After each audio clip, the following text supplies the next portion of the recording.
Johnny here with Simpson Math. In this video, I just quickly want to talk about the term, or the vocabulary term, a perfect square trinomial. So, if I take this binomial a plus b and square it, that simply means that I have the binomial a plus b being multiplied by itself.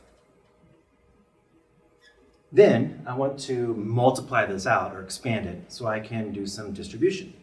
So a times a would give me a squared. A times b is ab. B times a, we call that ab, just in alphabetical order. Multiplication is commutative. And then finally, b times b is b squared. We see that we have two like terms in the middle, so we can add those up. 1ab plus 1ab is 2ab.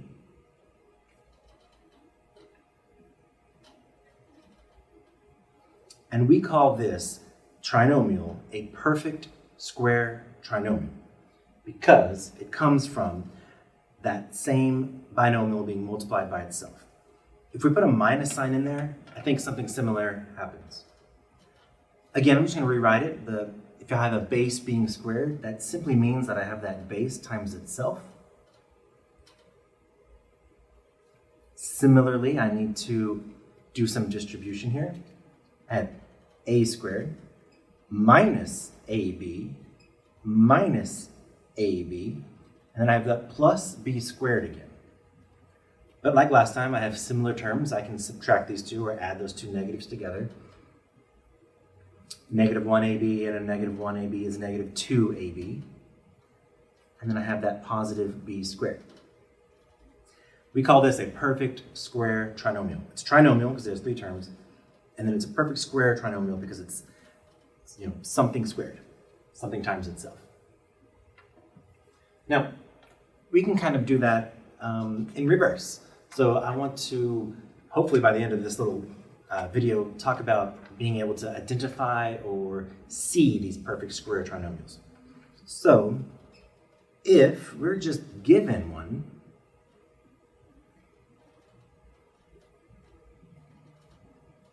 same one, a squared plus 2ab plus b squared. If we're given one of these, then maybe we want to, factor it or rewrite it where it came from. Like, what did it come from? Or just rewrite it in some way. So we have a trinomial, and if we want to factor a trinomial, there are several methods out there, but I know that the trinomial should factor into the product of two binomials, where the first two terms multiply together to give me a squared. So I'm going to try a times itself. The last two terms have to multiply together to give me b squared. So I'm going to try b times itself. This symbol here means that we've got positive results, so that we're going to have like terms. And this one here means they're both going to be positive. So a plus b and a plus b. And of course, if I have something times itself, I could just, notation-wise, say I've got that thing squared. Same thing's going to be true for the negative result as well. So this is just going in reverse. I had it factored and I expanded it out. Then I had its expanded form and I was able to factor it. All right. So let's just do a quick little example, and let's just see if I give you a trinomial, can you just identify whether or not it's a perfect square trinomial? Let's start off with something like this. X squared plus 10x plus 25. So it's a trinomial, and I want to know, is it a perfect square trinomial? So in this game, I've got an a value, the value that's being squared, and that's x. B is from that last term. It's the value that's being squared to give me 25. So b would be 5. And then I want to know, does this 10x really equal 2 times a times b?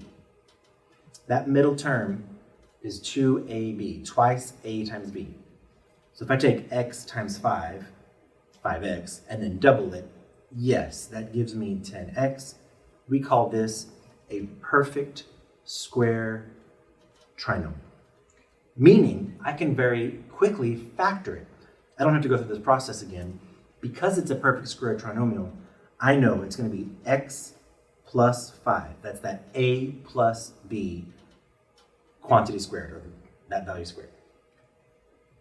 Do it again. Just throw in a negative sign maybe. If I have y squared minus 8y plus 16. It fits the format. I'm ending with a plus sign. 16 is just 4 squared. I have the minus 8y, maybe that's 2ab, I'm not quite sure. And this first term, y squared, is just y being squared. So in this example, my term that's being squared up front is a y. My b is 4. And then I want to know, does negative 8y really equal 2 times y times 4? Oh yeah, it does. So ignoring the minus sign for a little bit. Yes, this is going to be 8y over here. And that could be plus or minus. It doesn't quite matter. So that value of 8y equals that twice ab. So we call this a perfect square trinomial, and we can factor it very quickly. It'll be y minus 4 times itself, or y minus 4, that quantity squared. All right, so just want to be able to identify these perfect square trinomials. They can be very helpful. If we think back to solving quadratics, if I had this quadratic equation and I asked you to solve it, your first instinct should probably be to set the equation equal to 0 and hope that it factors. So I'm going to do just that. I'm going to subtract 1 from both sides of the equation.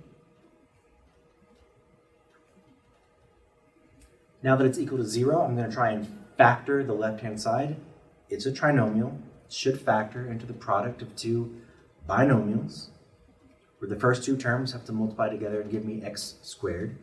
I think x times itself will do it. The second two terms, they not only need to multiply together to give me 80, but they must also sum to 18. So I'm going to try 8 and 10. The signs are going to be the same. They're both going to be positive. Now, if two factors are set equal to 0, then we can set them both equal to 0. Which is 0 product property, I suppose. Now, instead of a quadratic equation, I have two linear equations. Those are easy to solve. You just isolate the x. So I'm going to subtract 8 from the first one and subtract 10 from the second one. So we have two solutions. X can be negative 8 and x can be negative 10. Two solutions to this quadratic equation. Now that's old school just factoring. Let's take a look at this question again. X squared plus 18x plus 81 equals 1. And I'm just focusing in on the left-hand side of the equation. I see a trinomial, and I want to be able to identify perfect square trinomials. So I'm going to take a look at A. Well, that's x. B, well, that's 9. And if I double AB, I get 18x. So what I have on the left-hand side is a perfect square trinomial, meaning I can quickly factor it in this form. So this is just going to simply be x plus 9 quantity squared. But it's still equal to a 1 on the other side of the equation. Now, just to mention this previous example, that was not a perfect square trinomial. Once I moved the 1 over, the 80, that's not a perfect square trinomial anymore. The square root of 80 is not pretty, so when I double it with x, I'm not going to get that 18. All right, but this one is.